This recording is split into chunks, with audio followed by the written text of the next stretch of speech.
இந்த காதல் பொல்லாதது, ஒரு காவல் இல்லாதது.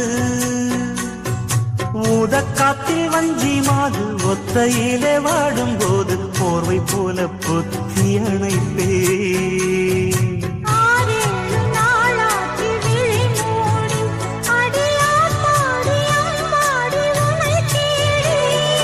நீதானே மானே என் இளஞ்சோடி, உனை நீங்காது என்றும் என் உயிர் நாடி.